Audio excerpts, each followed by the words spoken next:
J'ai rencontré notre maître à tous, Olivier Matteux. J'ai rencontré Olivier Matteux à la fête de l'Humain d'abord, organisée par le PCF 86, le PCF de la Vienne.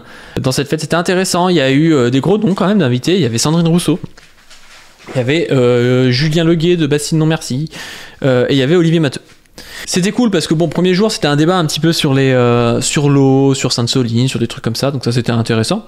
Mais moi, j'ai préféré le deuxième jour parce qu'il y avait Olivier Matteux. C'était un débat là plus sur comment faire pour remettre de la démocratie et redonner un peu le pouvoir au peuple, quoi. Comment faire pour agir. C'était des questions de stratégie militante. Donc c'était vraiment cool. Je vais vous mettre une photo que j'ai prise qui est pas mal, je trouve. Regardez-moi ce débat. Regardez, vous allez à un débat, vous avez Olivier Matteux avec un t-shirt. Personne ne sait que je suis communiste.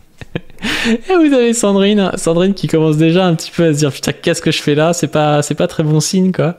Ce qui s'est passé pendant le débat, c'était assez intéressant parce que Rousseau a pris une ligne qui était à la fois un peu iconoclaste par rapport à son parti. C'est-à-dire qu'elle est très critique du refus de la NUPES, elle a disait qu'elle était pour l'union, qu'elle pensait que sans union on s'en sortirait pas, tout ça, donc ça c'était pas mal.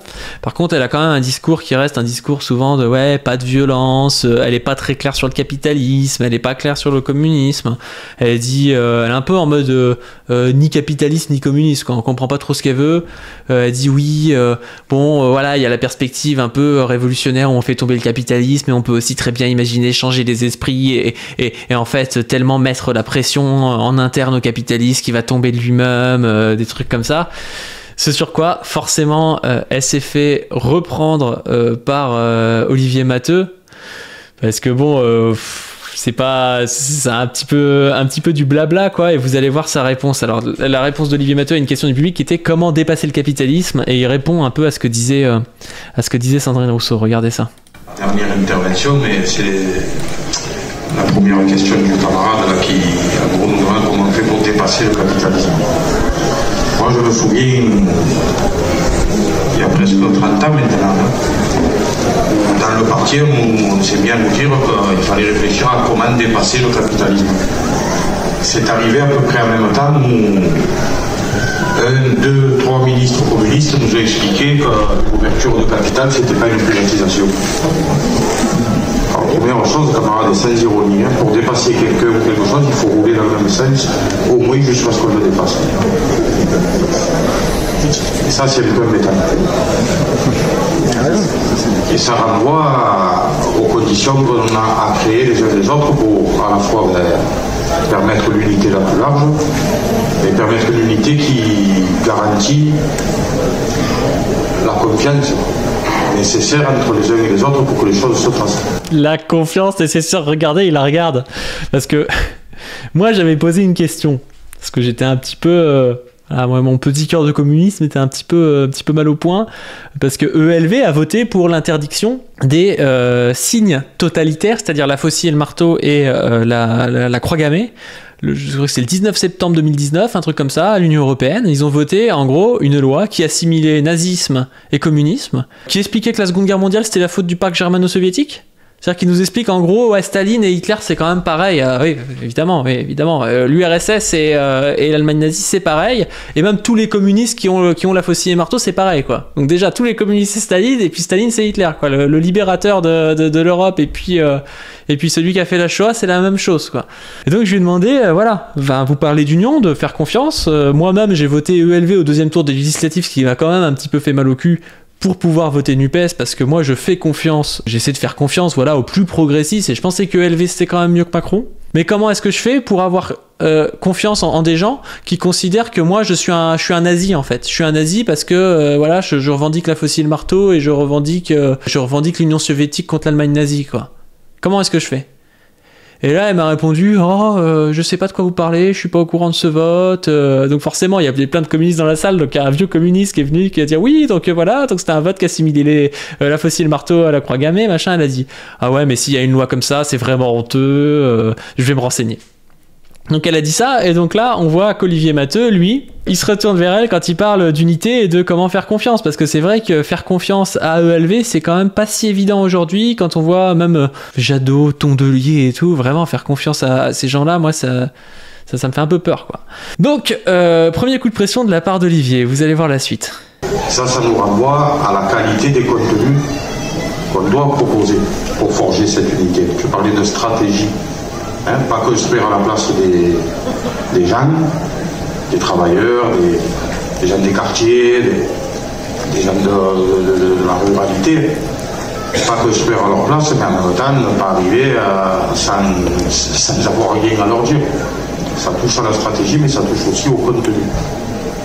Et les contenus, qu'on le veuille ou non, ils doivent permettre à la fois de faire réfléchir, mais d'identifier d'entrée que chacun en s'investissant, il peut être porteur de solutions communes ou globales. Je ne sais pas quoi, des solutions globales, c'est pas merveilleux. Ça c'est super important, le fait que il faut qu'on arrive à montrer aux gens que la politique ça sert à quelque chose, et après des décennies à chaque fois perdre, avoir l'impression qu'on peut rien faire, qu'on est esseulé, ça donne pas envie de militer en fait. Il faut montrer qu'on a des moyens d'agir et que on peut faire pencher les choses dans notre sens et changer les choses par telle ou telle action, quoi. Montrer comment faire concrètement aux gens, pas juste faites-nous confiance à l'Assemblée, on va faire sans vous, vous inquiétez pas, parce que les gens ne veulent plus ça, et je pense que c'est assez c'est trop vertical comme mode de pensée. Donc il faut quoi. Moi je travaille dans le bois au départ, et on dit souvent quand tu plantes tordu ça pousse pas droit. Et oui, donc penser qu'on peut dépasser le capitalisme, tu m'excuseras Sandrine, mais le serrer à tel point qu'il finira par devenir inopérant. C'est pas vrai. Malheureusement, dans l'histoire, ça a été prouvé. Le capital, il ne permet aucun aménagement. Ah, vous voyez qu'elle est pas bien à côté. Elle est pas bien, ouais, ces trucs de oui, voilà, on va le serrer, bon, on va rien faire, mais vous inquiétez pas. Il sait se réinventer pour continuer à maintenir sa domination.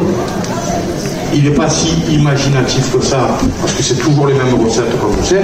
Après, il se donne les moyens de faire passer ses conceptions de diverses manières, et pour qu'à chaque fois, ça rende y compris caduques nos analyses et nos propositions. Mais, camarades, dans tous les cas, ça nous place en permanence dans l'obligation d'être porteur de contenu transformateur. Donc anti-résignation, anti-fainéantise intellectuelle, anti-individualisme, je ne sais pas comment le dire. Donc voilà, je donne de leçons à personne, parce qu'encore une fois, si on revient à la question première, celui ou celle qui a la solution, il faut qu'il la donne à tous les autres. Et on mettra en œuvre. C'est des putains de génies quand même de se dire, ouais, je peux inviter Olivier Matteux et Sandrine Rousseau, quoi. C'est tellement l'opposé, quoi. C'est la bourgeoise progressiste qui a ses intérêts, et le gars de la CGT qui vient du travail du bois, qui a un discours vraiment clairement révolutionnaire et tout. Ça n'a rien à voir, quoi. Donc on cherche tous, mais voilà, ne partons pas. On a des expériences, on n'est pas comme on dit, des voyageurs sans bagages. Le coup de on va dépasser le capitalisme, le coup de on va tellement les serrer de près. Mais j'ai pas dit que tu disais ça, nous avait servi à l'époque, et j'avais voté pour. Moi, il faut aller au gouvernement parce qu'on sera le relais des aspirations citoyennes. On avait porté une abstention teintée de contre sur la loi mettant en place les 35 heures de Martine Aubry. Il y a des entreprises dans le pays qui n'ont jamais mis en œuvre les 35 heures parce que la loi ne les contraint pas. Et nous, à l'époque, nos députés, nos parlementaires, s'étaient abstenus, mais attention, c'était une abstention teintée de contre. Les travailleurs, ils ont bien rendu. Il faut être clair et il ne faut surtout pas prendre les travailleurs pour des imbéciles. Voilà. Ils sont capables de comprendre quand on dit les choses clairement et quand on les porte honnêtement.